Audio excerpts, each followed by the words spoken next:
Hey guys, welcome back. Dr. Jorge Guerrero, Doctor of Physical Therapy, also known as Dr. G, here at Catalyst Physical Therapy in San Antonio. Today we're going to be talking about shoulder position, shoulder blade position, or the scapula, proper scapula positioning. Now, the shoulder is probably the most dynamic and the most complex area to treat in the body, and the reason for that is because it's got so many degrees of freedom. You have flexion, you have abduction, you can do this with your shoulder, you can take it across your body, it goes behind you, it can reach behind you, and this way. Now, what a lot of people don't know is that the scapula or the shoulder blade is also the socket to your arm bone. So it's what houses the arm bone, and it's also the bone that houses most of your shoulder musculature. So stick around and we're going to cover some pretty simple just structural and anatomical positions of where your shoulder blade should be positioned on your body.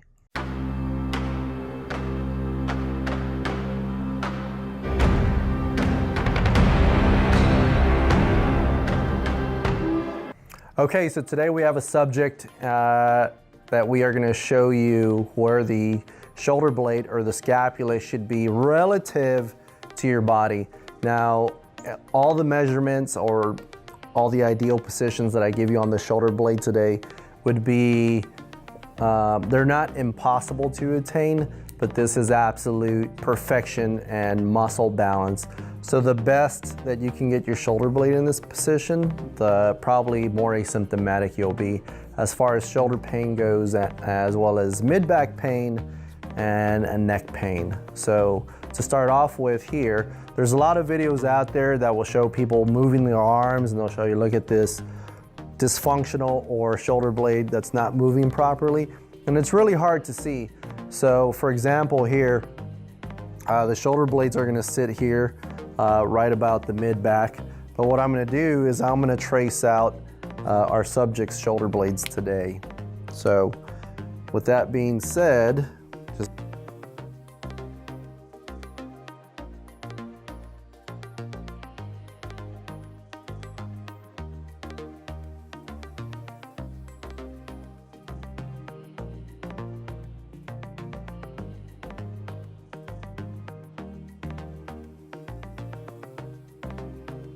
and there's a little piece, a little hook here, known as the acromion. Kind of looks like that. So there's our subject's shoulder blade. I chose the right shoulder blade because prior to starting the video, this shoulder blade is actually sitting in a better position, and this shoulder blade is not. So I'll be able to discuss more where this shoulder blade should be relative to this one. But the ironic thing is that our subject actually has real pain, and his pain is actually on the left side. But that will be another video. But for now, right now, what you want ideally is you want your shoulder blade to be 2 inches from the middle of the back. So if this is our subject's spine, then you only want 2 inches from the middle of the back. Here, if we take an actual measuring tape, we can see that his shoulder blade is about 3 1/4. So 3 1/4 inches away from the middle of the back. So what that means is the middle back musculature, which is going to be the rhomboid major, rhomboid minor, and your middle traps, all these muscles don't have the proper resting tension that they should have. So our subject would have to do exercises that improve the normal resting tension within those muscles. That way it pulls the shoulder into the right position, just like that. Now, our subject, just like most of America out there right now, sits in front of a computer most of the day, and things such as sitting in front of a computer, sleeping on your side, prolonged posturing usually tends to elongate these muscles. Now, with this shoulder blade being out to the side, what we want to look at is how will this affect the neck and the middle of the back.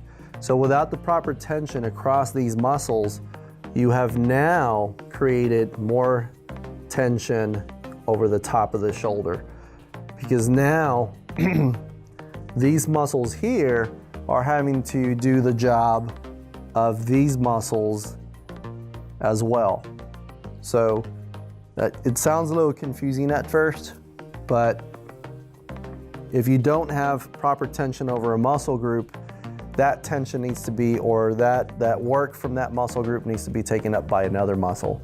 Here, the upper trap is going to have to take over, because the upper trapezius, which is a muscle that runs from the back of your head to the top of your shoulder, along with these muscles here, actually carries the entire weight of your arm.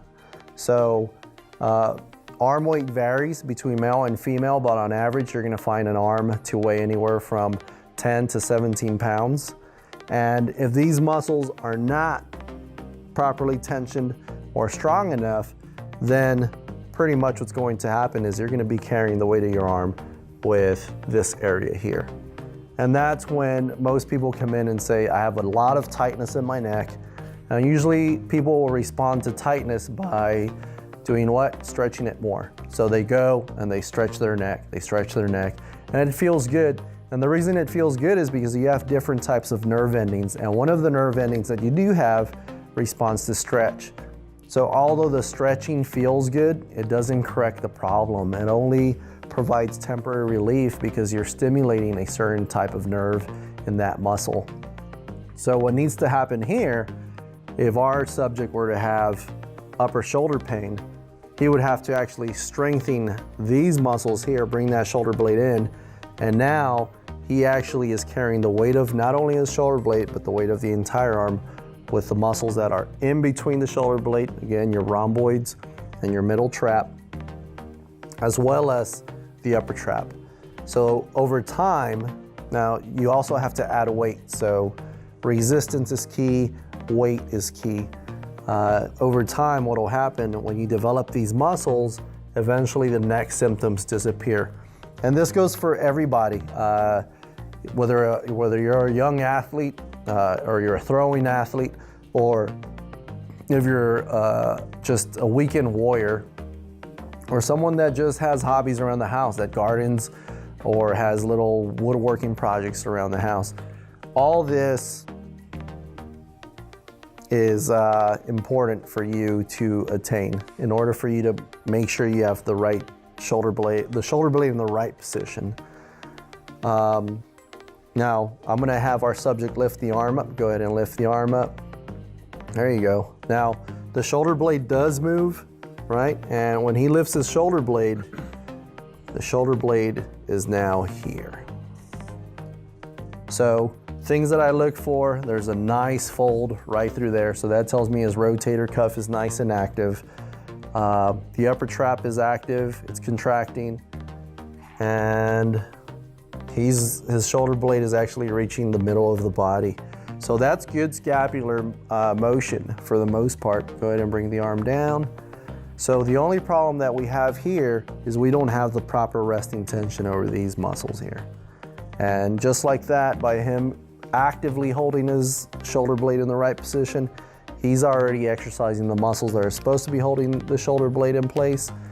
Now, there are more severe cases, and usually you have to start them with specific rehabilitation exercises.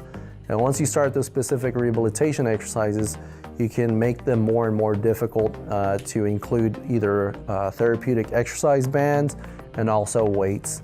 And over time, what will happen for the symptomatic population is the symptoms that they're experiencing either here or over the top of the shoulder or in the neck dissipate. So that's it for today's video.